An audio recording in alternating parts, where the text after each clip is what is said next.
Theirs was a romance that blossomed in a fairy tale setting between a caring mother of two Family was always her top priority. and a handsome coworker that swept her off her feet. He was the total package for her. She said, he just makes me feel like nobody ever made me feel before. But a savage attack would plunge their lives into darkness. This was one of the bloodiest and most horrific crime scenes that people could remember. You wouldn't kill a dog in the way that she was killed. Investigators would ultimately uncover a trail of violence and deception It was shocking. I didn't know what to think at the time. and leave everyone wondering, was this macabre execution the work of a sadistic stranger? Or was this monster a member of the victim's innermost circle? There's this dark side of this guy that he'd been hiding for years, and he released it in such a vicious way.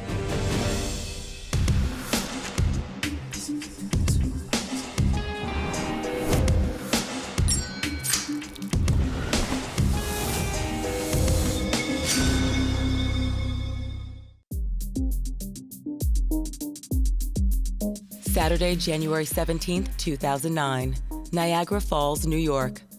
The sun is dropping over this picturesque city, the self-proclaimed honeymoon capital of the world. But shortly after 5 p.m., emergency dispatchers receive a call from an apartment on the north end of town. A man named Robert Johnson found his wife apparently dead on the kitchen floor of their apartment. An officer is only blocks away when the call goes out from dispatch. He arrives within minutes, finds the front door open, and Robert Johnson cradling his wife in agony. So what happened? I don't know. The police found Mr. Johnson embracing the body of his wife. He was crying out to the police officers about the horrible discovery he just made. There was blood all over the floor. She was stabbed multiple times. In fact, some of the weapons used in the attack are still lodged in her body. There were 2 knife blades broken off along the side of the torso. I'm gonna need for you to go ahead and stand up. So we're gonna need to clear. I need for you to go ahead and stand up. Within moments, other officers and paramedics arrive on the scene. He was reacting so emotionally to having found his wife. Robert Johnson was extremely upset, had to be pulled away from the body. As Robert is dragged away, EMTs rush in to check Kenya's vitals, but there's nothing they can do. They quickly pronounced Ahkenya Johnson dead at the scene.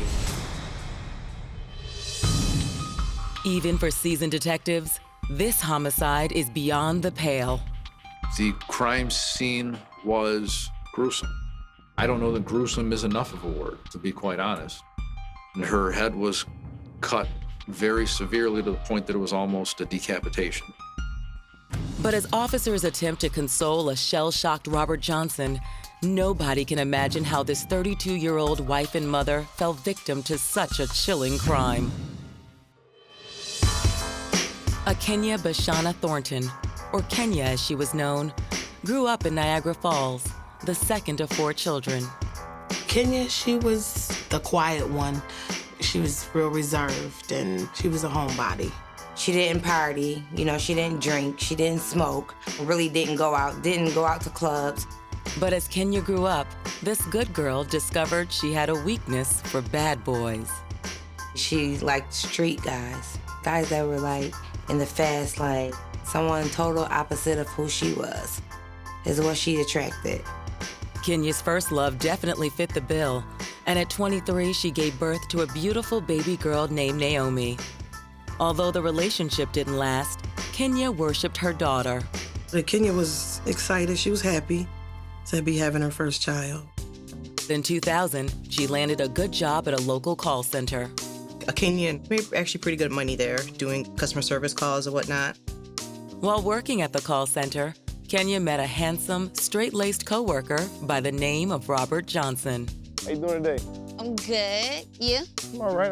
How was work? It was good. I can't complain. Though Robert wasn't cut from the brash, street-tough cloth that Kenya found so attractive, he made it abundantly clear that he wanted to be more than just friends.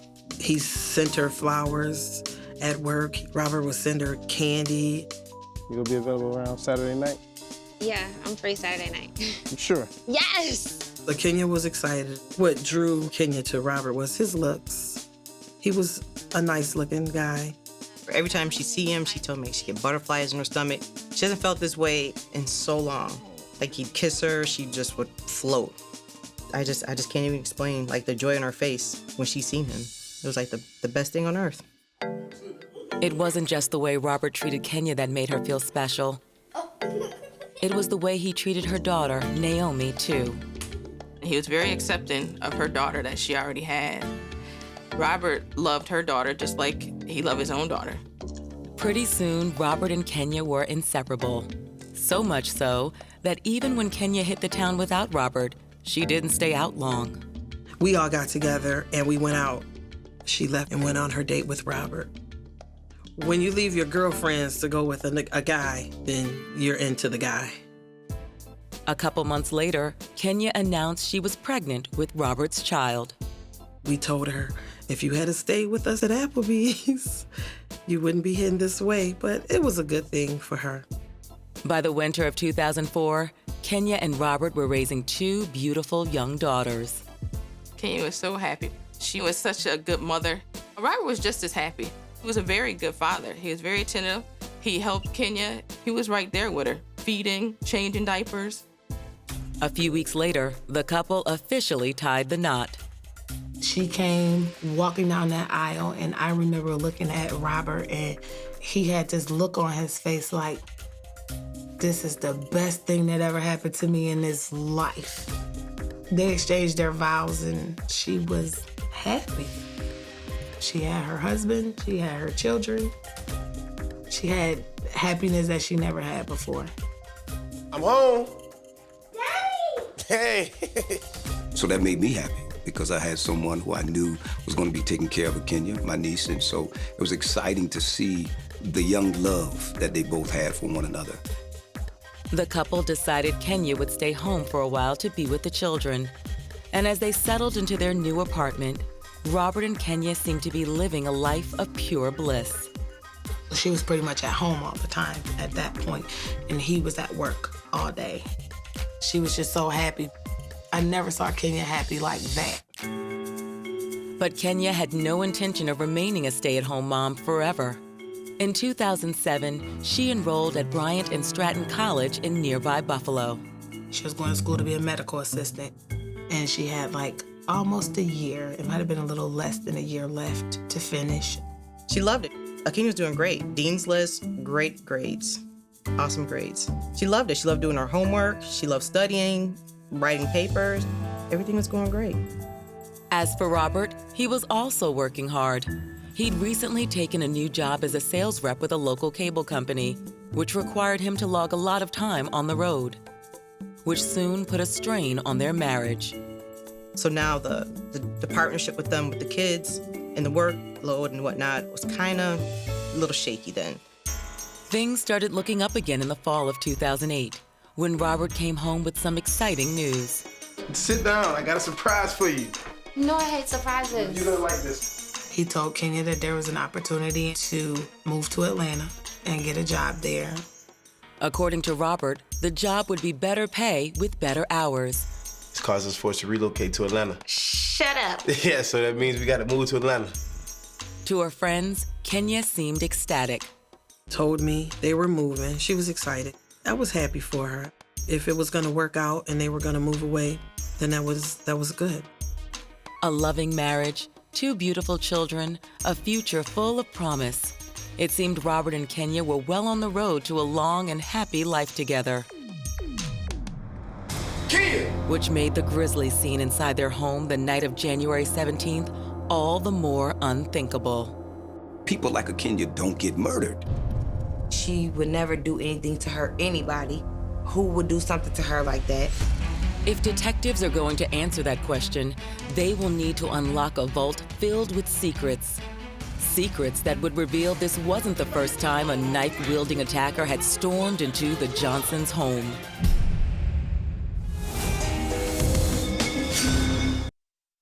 Meet the potential suitors you should never fall for. Robert and Kenya Johnson began as co-workers and ended up as husband and wife. With 2 beautiful children and blossoming careers, their life seemed complete. She told me, Robert, he just makes me feel like nobody ever made me feel before. And I'm like, I'm so happy for you. You finally found happiness.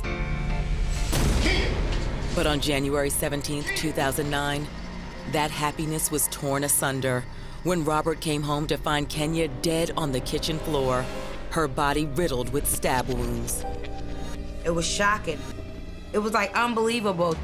As first responders attempt to console a seemingly devastated Robert, investigators try to piece together what happened.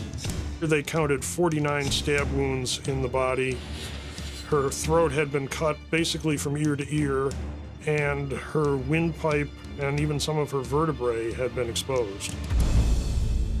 The police discovered that there were 3 knife blades stuck in the body of Ahkenya Johnson. And these knife blades had the handles broken off them, and broken knife handles were found at the scene. As CSIs collect the knives and other physical evidence, news of this horrible tragedy spreads to the family. It was devastating. I've never experienced that type of feeling or emotion that I experienced that day. It was still like, this is not true. Somebody's gonna call us back and tell us that this is a terrible joke. I'm trying to think who in the world would do something like this to this person. It's the same question police are asking. They start by questioning the man who called 911, Kenya's beloved husband. My name is Robert Johnson. Robert, what happened today? Went to the barbershop.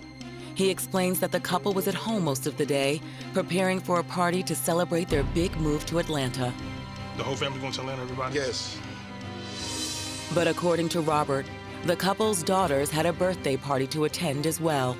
I went to pick up the girls to bring them to the party because Ahkenya still had some running around to do before to the party. Robert says once the party preparation was over, he walked to the corner barbershop to get his hair cut. He returned an hour later, and that's when he found Kenya and called 911.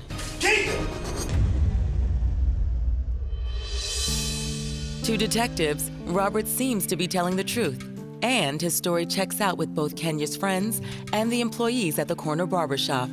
There was a very solid alibi. The barber said that he cut Robert's hair. Nothing of note about Robert other than Robert was checking his phone occasionally.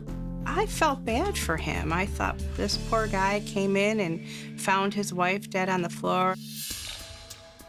With Robert eliminated as a suspect, detectives wonder what happened in that fateful hour Kenya was home alone. One possibility is that Kenya was somehow the victim of a robbery gone wrong. There is a lot of crime in Niagara Falls. There's violent crime, there's drugs. You notice anything missing in the house? I don't know. I didn't get a chance to look. Police checked the apartment to see if there was any evidence of a burglary. They found there was no sign of forced entry and nothing appeared to be missing or out of place.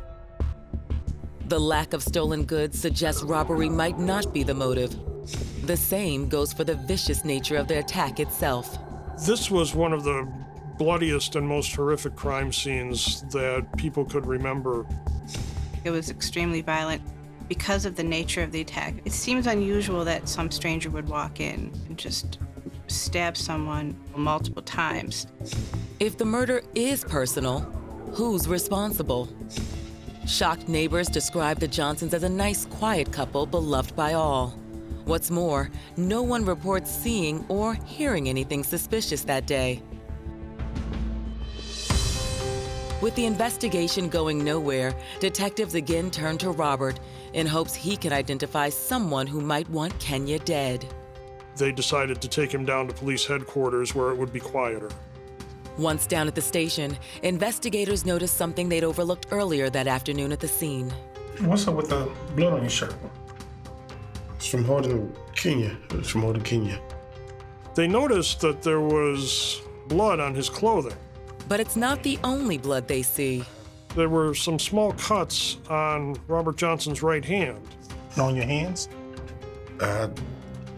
This happened when I punched the rail and the police came. This officer's gonna tell you what he needs to do, all right? Yeah, sure. Investigators ask him if he'd allow CSIs to take some samples for blood and DNA testing. Robert gladly agrees. As he's removing his clothes, investigators note even more blood. A crime scene investigation officer noticed a spot of blood in the center of Robert's chest. Robert gives police his consent to collect a sample of the blood. Detectives send the sample and Robert's bloody clothes to the crime lab for analysis. Robert also volunteers to give police his and Kenya's cell phones.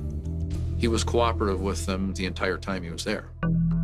But in order to determine who might want Kenya dead, detectives have to ask some difficult and deeply personal questions. Now, Robert, neither one of y'all were having an affair. No. Robert describes a happy, healthy, and faithful marriage. Well, help me out. Tell me who done this. And that's when Robert gives police their first break. I kind of got an idea. Robert recounts a frightening ordeal that happened several months earlier when he was home alone with the kids. Ain't no drugs in here, man. What is y'all do? Ain't no drugs. Ain't no drugs. Just 3 months before the homicide, there was a robbery and a home invasion at the Johnson home. Robert was home. 2 guys with black hooded sweatshirts rushed in the house, and they made all the kids get in the closet. They told the kids, if you come out the closet, we're gonna kill you. Come on, man. Yeah. Robert says the attackers demanded drugs. He suspected the perpetrators had reason to believe that Mrs. Johnson's cousin, who lives across the street, might have some of his stash. Robert tells police that when he explained to the attackers that there were no drugs in the house, one of the men attacked him.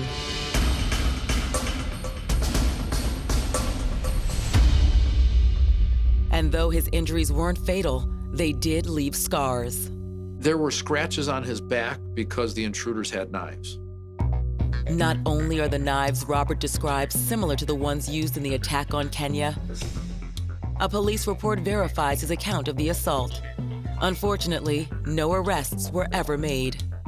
That crime kind of went by the wayside and went unsolved. Is it possible that Robert's assailants had returned in search of drugs again? Someone may have been storing drugs in the house, and that may have been what the intruders were looking for. I'll give you my card. If you have any questions, you give us a call, okay? No matter how small you think it might be, all right? They questioned him there for 3 hours before letting him go. It seemed like they were considering him to be a shocked husband who had discovered a horrible crime had been committed against his wife. But as detectives begin hunting down these mysterious home invaders, evidence will surface that steers them in a different direction and exposes the details of a forbidden relationship, one so tawdry, nobody in the Johnsons' inner circle could have ever seen coming. Shocking. Still disbelief to this day. Still can't believe what happened.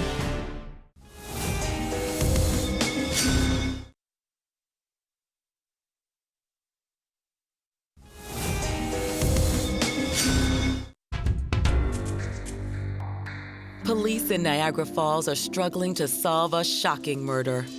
Kenya Johnson was stabbed nearly 50 times and left for dead in the home she shared with her husband and 2 young daughters.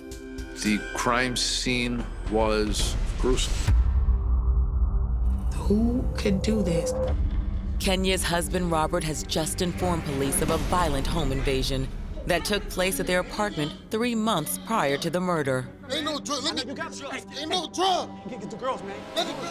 Someone had broken into the house and made the kids get into the closet. The similarities between this attack and the attack on Kenya are undeniable.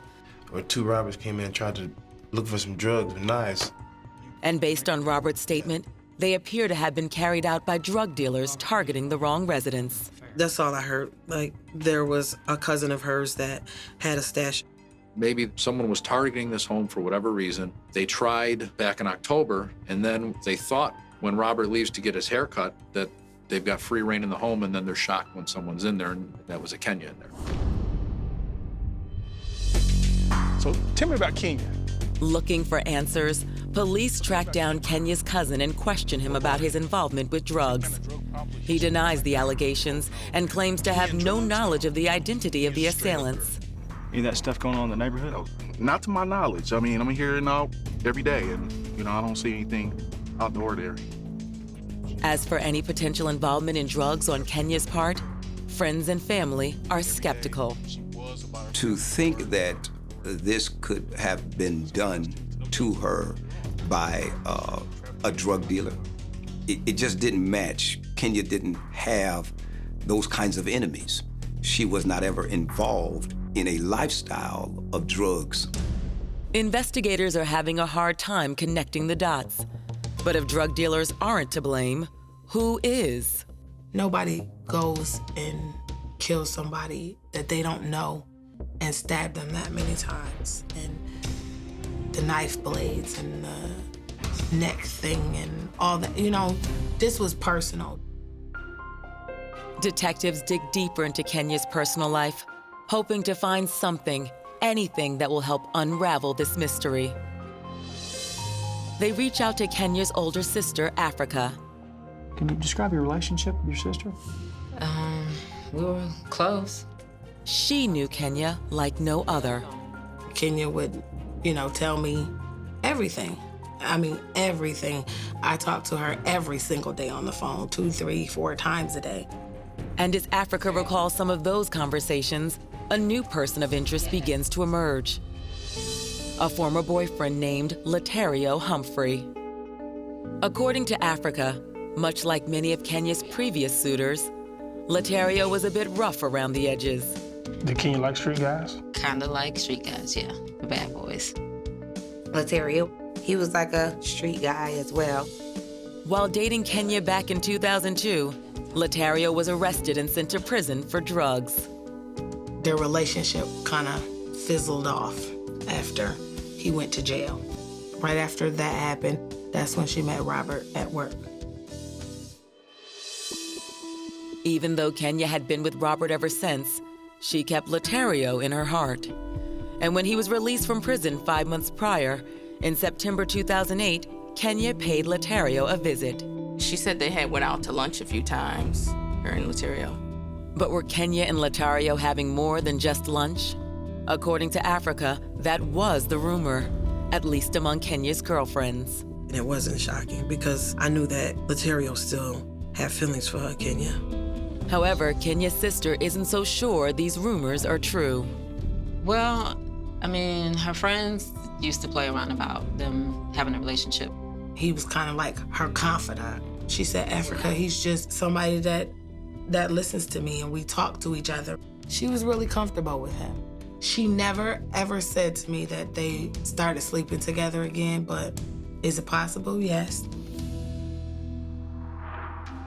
For investigators, Africa's statement triggers a new theory. Is it possible that Kenya cheated on Robert with Letario, only to put the brakes on the affair once it became clear that she and Robert would soon be moving to Atlanta? And did Letario decide that if he couldn't have Kenya, nobody could? Detectives track down Letario Humphrey and bring him in for questioning. Did you sleep with her? She came over a couple times. Did you sleep with her? Yes, I slept with her. He was freed from prison on September 10th, 2008, and told the police that very soon after that, he resumed his relationship with Ahkenya Johnson. He was there for her, talked to her. He just made her happy. Detectives pressed Letario about Kenya's murder, but Letario's adamant he had nothing to do with his lover's brutal death. So let me tell you this, you had nothing to do with that, is that what you're saying? I didn't have nothing to do with it, man. That's crazy if you think I did. I loved her. Given Letario's lengthy criminal history, detectives are skeptical. He had served prison time. He had several drug convictions. He was recently released from prison. But without any hard evidence, investigators have no choice but to release him and turn back to Kenya's sister Africa for more intel on Letario, who makes another startling revelation. Robert had access to Kenya's phone, and she did tell me a while back that he found some text messages. Text messages that demonstrated just how close Kenya and Letario still were. Kenya then informed Robert that she and the kids wouldn't be making the move to Atlanta with him, and that the going-away party she was planning was only for him. She was not going. She was staying here in the city. It would be much easier for her to break away from him once he was out of the picture or out of the city. Investigators are floored. By all accounts, Kenya and Robert seemed like they had the perfect marriage. But Africa informs them that the marriage was broken long before Letario came back into the picture. Ahkenya and Robert's relationship, I think it started to go bad before Letario came home from jail. They just were having problems in their relationship. In fact, Kenya had secretly complained to her for years that she was unhappy with Robert and that they were no longer intimate. No, he was even sleeping in a spare bedroom. Kenya had told Robert, I don't think this is gonna work. I just don't wanna be with you anymore. An alleged affair, a rocky marriage, plans for a separation. Africa's statement is a stark contrast to the picture Robert Johnson described to police. Investigators can't help but wonder, what other information is Robert Johnson hiding? But in an effort to learn the whole truth, detectives will unearth more lies and make another shocking discovery. Kenya wasn't the only one hiding a secret love affair. We didn't know who she was, we didn't know anything about her. We just knew that it was another woman.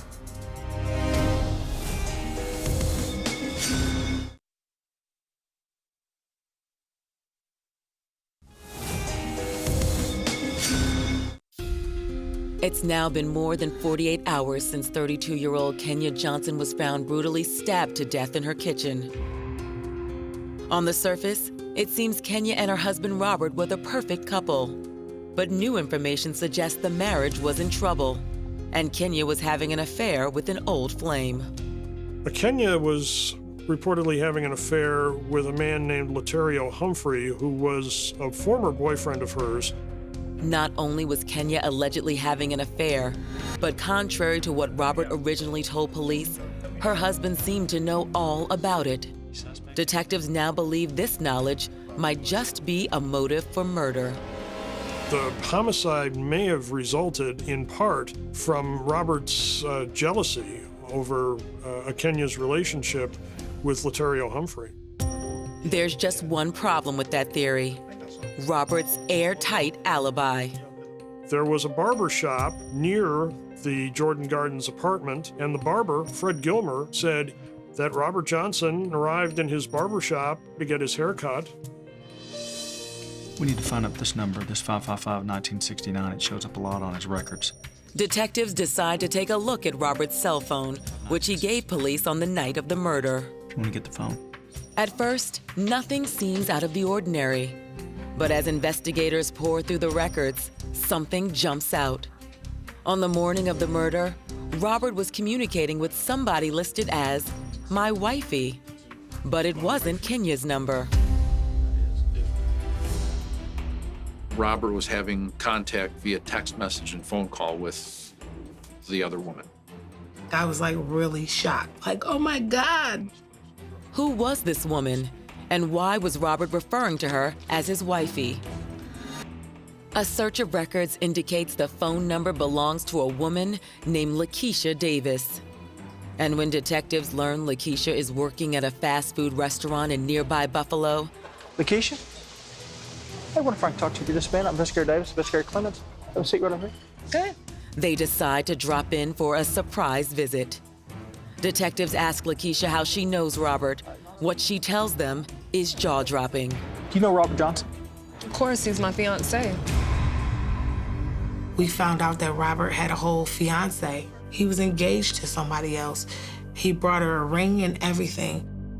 We found out Robert was, I guess, seeing another girl. I was shocked. I thought they loved each other, that Ahkenya and Robert had a loving relationship. While it's certainly shocking, news of Robert's engagement to Lakeisha Davis seems to undermine the theory that Robert murdered Kenya in a fit of jealousy. If you find out your spouse is having an affair, but you're having one also, I think that cuts against any rage motive. But what about Robert's new fiancée, Lakeisha Davis? Could she have found out about Kenya and murdered her in order to get rid of the competition? You see love turn into murder. The people who do this have a very unusual way of showing love. They try to get the person all to themselves. They don't want to share them with anybody else, and things turn violent very easily. But Lakeisha Davis has an airtight alibi as well. Where were you on Saturday, the 17th? Saturday the 17th. Actually, I was here working because I work the weekends. And not long after confirming Lakeisha's alibi, police receive a forensic report from their CSI team. The police officers found blood in a number of different locations in the apartment. One of them was on the wall of a staircase. In addition to the staircase, CSIs have also discovered additional blood evidence in a downstairs washroom. What they found was when they tested for DNA inside the sink trap in the wash basin, they found Ahkenya Johnson's DNA. The CSI team also recovered one more murder weapon. They found another bloody knife that was bent inside a kitchen drawer of the apartment. The additional murder weapon and the new blood evidence in the sink suggests someone tried to clean up the crime scene. But the most critical evidence from the CSI report is the DNA test from the blood sample taken from Robert's chest. And it matched Ahkenya's blood. Robert initially told police that it was his blood from a scrape he sustained moving furniture. If he was innocent of Kenya's murder, why would he lie? To answer that question, detectives bring Robert in for another interview. Tell me the truth. What happened to Kenya? What you mean tell you the truth? I've been telling you the truth. They said they wanted to ask him some more questions. And in the course of a 2-hour interview, they ended up basically accusing him of killing his wife. It's on you. We got her DNA off you. Robert sticks to his original story, that he was at the barbershop at the time of the crime.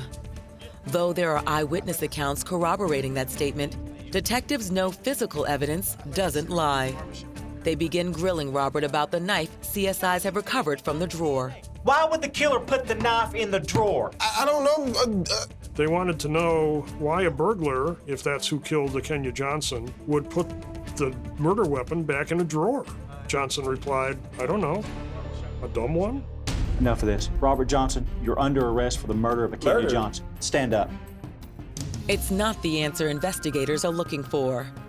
So on February 17th, nearly a month after investigators encountered a tearful Robert Johnson, cradling the blood-soaked body of his slain wife, he is officially charged with murder. Kenya's friends and family are blown away. Everything is running through my head. Everything is like, why? How come? Why would he do this to her? I'm shocked.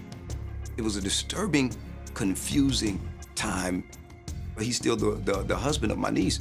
And in that moment, you want to believe. You want to believe that there's no way he could have done this. But as the tawdry details of this case emerge, the blood evidence, the affairs, that shock turns to rage. I'm literally thinking about Ahkenya in that moment and saying to myself, it's going to be okay. Justice, we're going to get justice for you. But getting justice for Kenya won't be easy. And when the case goes to trial, the defense will play a trump card that will rock the courtroom and beg the question, is the wrong man on trial for Ahkenya Johnson's murder?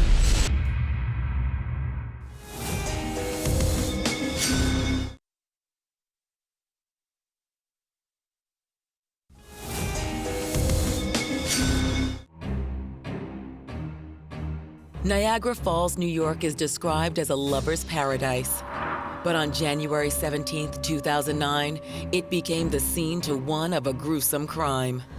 Ahkenya Johnson, wife and mother of 2 beautiful daughters, was stabbed 49 times and nearly decapitated in the kitchen of her apartment. It was shocking.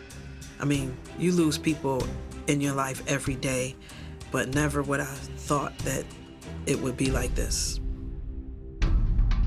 After a lengthy investigation, police have charged Kenya's husband, Robert, with the murder. The way his wife was killed, the accusations that are being posed against him, I just did not see the remorse that I thought should have been there. By now, we've accepted the fact that there's a great possibility that Robert has done this. Part of me is grateful that he's been charged. But as the case heads to trial, Robert remains adamant that detectives have charged the wrong man with murder. He said, I didn't do this to her, Africa. I promise you I didn't. I said, well, Robert, I must be honest with you. I believe you did it. I do. And justice will prevail. On September 22nd, 2009, opening arguments begin. Prosecutors start by laying out their theory about what happened. They assert that even though Robert was carrying on an illicit affair of his own, when he discovered his wife was cheating on him and that she no longer planned to join him in Atlanta, he snapped. What you mean you can't go to Atlanta? I'm tired. You tired of what? Cheating on me? Cheating on you? Yeah, right. How long you been sleeping with her? What are you How long? She may have said, I am cheating on you and I don't want to be with you, or said something to Bruce's ego and he lost it. Prosecutors claim that Robert grabbed a set of knives and began viciously stabbing Kenya over and over, 49 times in all, leaving several broken blades in her body. There's a lot of jealousy, a lot of rage. And Robert Johnson wanted, in effect, revenge for his wife cheating on him and for, in his opinion, not really loving him all these years. According to prosecutors, once Robert realized Kenya was dead, he headed to the basement and attempted to wash away the blood. While doing so, Robert realized he needed an alibi, so he changed clothes and made a mad dash to the corner barbershop. It's crazy. You can't possibly be in your right mind to murder someone, clean yourself up, leave the house, leave the person there, and go get a haircut. After his haircut, Robert returned home, called 911, and then cradled his wife's body in his arms until police and EMTs arrived. Prosecutor Lisa Berry told the jury that she thought that Johnson was hoping someone would call him to tell him that his wife had been found dead in their apartment. When he didn't get that call, when no one discovered the body, he had to come up with an alibi, and he had to come up with one in a hurry. I believe wholeheartedly that he's done this. It was clear to us more then, as she laid it out to us, exactly kind of what took place. When it's his turn, Robert's defense attorney, Michael McNellis, argues that the real guilty party is the Niagara Falls police, who in their rush to judgment, arrested an innocent man. The police honed in on Robert Johnson right off the bat and never looked anywhere else. McNellis also argues that Robert's barbershop alibi is indeed airtight, and that his client never had the opportunity to kill his wife. As proof, they offer the testimony of the barber, Fred Gilmer. Gilmer said that Johnson arrived in his barbershop and waited 15 minutes and then had about 20 minutes in the chair for the haircut. Fred would have noticed if Robert was calming down from a panic or calming down from some sort of rage. The mathematics of the time doesn't comport with Robert being the killer. Prosecutors counter by asserting the walk from the Johnson residence to the barbershop doesn't take nearly as long as the defense suggests. The barbershop is only 2 or 3 blocks from the apartment where the Johnsons lived. It probably wouldn't have taken more than a few minutes for Robert Johnson to get there. But according to prosecutors, more important than the timeline is the fact that Kenya's blood and DNA was found on Robert's clothes and body, as well as in the basement sink. By the time all the evidence came out, there was no way. Everyone believed that he did it. Defense attorney McNellis counters that the DNA on Robert's chest and clothes were transferred when he was tearfully cradling his wife's blood-soaked body. He also provides a possible explanation for the evidence found in the downstairs sink basin. There was the washing machine that was washing right into that sink basin. So as people's clothes are washed, there's traces of DNA that can spill into that sink trap. That's when defense attorney McNellis drops a forensic bombshell. and introduces evidence he feels proves his client's innocence: the socks Robert was wearing the day of the crime. Among the items of clothing the police took from Robert Johnson was his socks. Those socks were later tested for DNA, and they found Ahkenya Johnson's DNA and Robert Johnson's DNA, and the DNA of a third person whom they were unable to identify. Robert's DNA is found on the shoes and socks. Clearly, they're his shoes, they're his socks. Kenya's DNA is found on the shoes and socks because Robert walked through a pool of her blood. There is a third DNA profile that, to me, was picked up when Robert's walking through the blood. McNellis contends that the unknown DNA belongs to the real killer, one of the intruders who first attacked Robert months earlier. It's an argument that seems to plant the seed of reasonable doubt. They did try to paint the picture there could have been a third person there. You want to give everybody the benefit of a doubt. On October 5th, 2009, both sides rest their case. 3 hours later, the jury announces they've reached a verdict. Robert had no emotion. He just sat there. I just don't know how I could keep a straight face. I don't know how I can keep my head up. I really believe that Robert's going to get his just due in the end. The 4 men and 8 women find Robert Johnson guilty of first-degree murder. It was like this sigh of relief came over me. He's gonna go to jail now. He's gonna get what he deserves. I want him to close his eyes every day and see what he did to my sister. I want him to relive it in his head every day. And that's what brings me comfort. We may not ever have Ahkenya with us again, but at least we have justice for her murder. The judge gives Robert a sentence of 25 years to life. But before Kenya's family can feel even an ounce of victory, the case is rocked by another bombshell. One that suggests the guilty verdict just handed down is far from a sure thing. The assistant district attorney, Lisa Berry, was upset. Both families were really very upset. The only person who wasn't upset was Robert Johnson.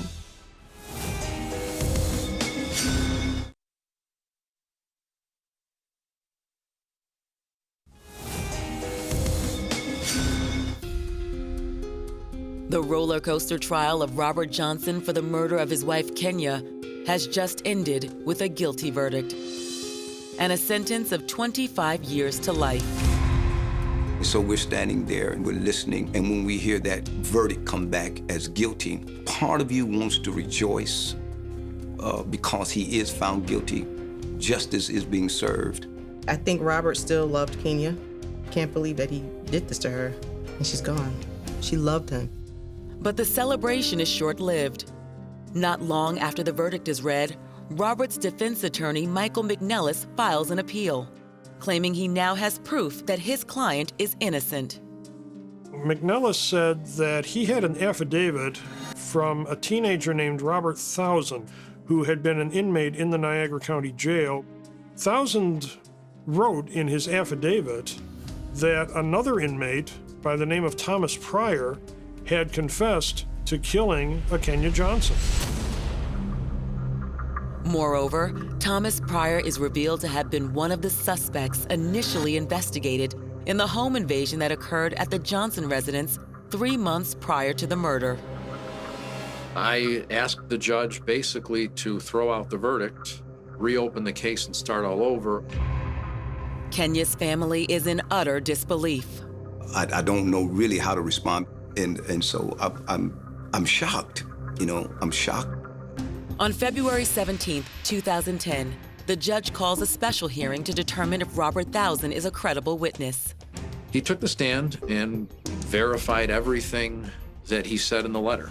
He maintained all the way through that Thomas Pryor's words were that Thomas Pryor went in and committed the crime.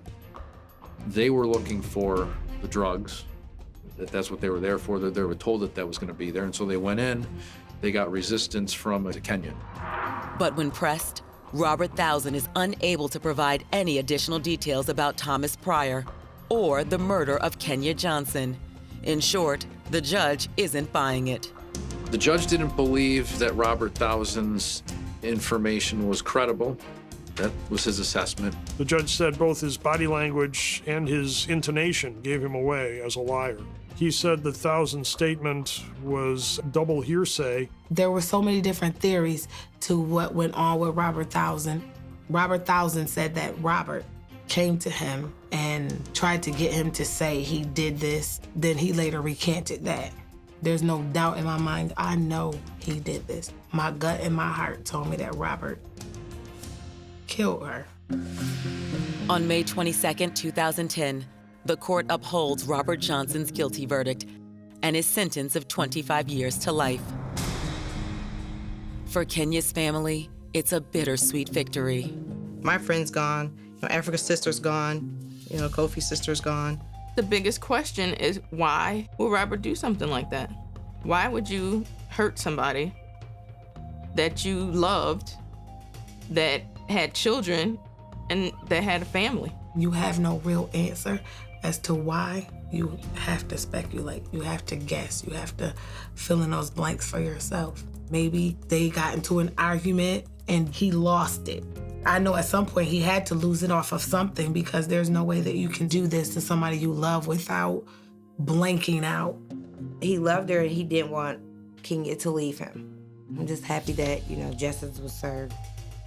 And once the allegations of illicit engagements and extramarital affairs are stripped away, one simple tragedy remains. A single vicious attack carried out in a fit of rage robbed 2 young girls of both their parents. Children are probably hurt the most, because now they don't have their mother or their father. It's terrible. And it doesn't matter how, it could be 10 years from now and it'll be terrible. What can you do? Nothing at all.